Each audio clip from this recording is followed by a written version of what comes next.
It's an everyday to-do for teenagers or their parents. Make a sandwich and eat it on the go. Whether they toss them in their brown bag lunches or bring them along during a full day of activities, sandwiches are common fare for busy families.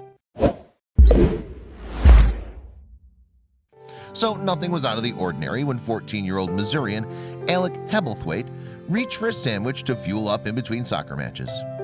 The basic combination of ham, cheese, and bread wouldn't have raised any alarm bells. But what happened next certainly did. Before that day, Alec Hebblethwaite was, by all appearances, the average 14-year-old boy. He lived with his mother, Casey Hunter, along with his stepfather and two brothers. He attended School of the Osage in Lake Ozark, Missouri, and regularly played soccer. Every once in a while, though, Hebblethwaite exhibited one little quirk. He occasionally had problems eating. He would choke on his food, his mother told the Daily Mail, but we always chalked it up to eating too fast or talking while he was eating. We never thought about it too much.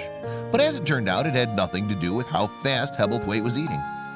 Doctors diagnosed him with eosinophilic esophagitis, a condition that affects approximately 1 in 1,500 children, although the Mayo Clinic projects that it will become more common. The condition creates an excess of white blood cells in the esophagus, which then causes the tissue to become inflamed. This makes it difficult to swallow food, which explained why Hebblethwaite had been prone to choking his whole life. It wasn't until April of 2018 that his choking caused a serious scare, though. That month, after snacking and choking on crackers, Hebblethwaite had to go to the hospital. Doctors told him he had scratched his esophagus and that he should not eat hard food anymore. But that one simple piece of advice was all that was given. Just a month later, though, he'd be back in the hospital fighting for his life. This time the culprit was not hard food, about which Hebblethwaite had been warned.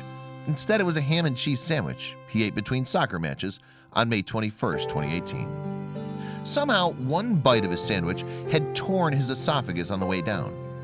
In most cases, an esophageal tear is serious, but it's easy to repair with surgery. Unfortunately for Hebblethwaite, though, his treatment would not go according to the textbook. 2 days after he choked on his sandwich, he was supposed to have the routine surgery to repair his esophagus. But then trouble struck. Doctors discovered that the 14-year-old had become septic, meaning he had a bacterial infection that would stall his trip to the operating room. They were supposed to go in and fix his esophagus, but when they opened him up, there was so much infection that it became very touchy for a few days. Hebblethwaite's mom told Lake News Online. That was really scary.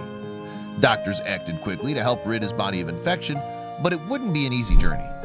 They first inserted 2 chest tubes into Hebblethwaite's body. One was meant to feed him, while the other served as a drain.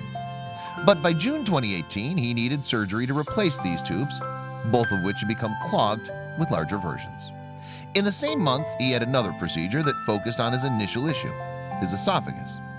Doctors believed that a stent would facilitate healing of the area. It acted as a lattice for new tissue to grow around it, Hebblethwaite's mother told the Daily Mail. And yet, with all these moves forward, Hebblethwaite took a huge step back a month later. He was septic and in intensive care once again. As a result, doctors removed more clogged chest tubes and his esophageal stent, after discovering that the original one had begun to leak.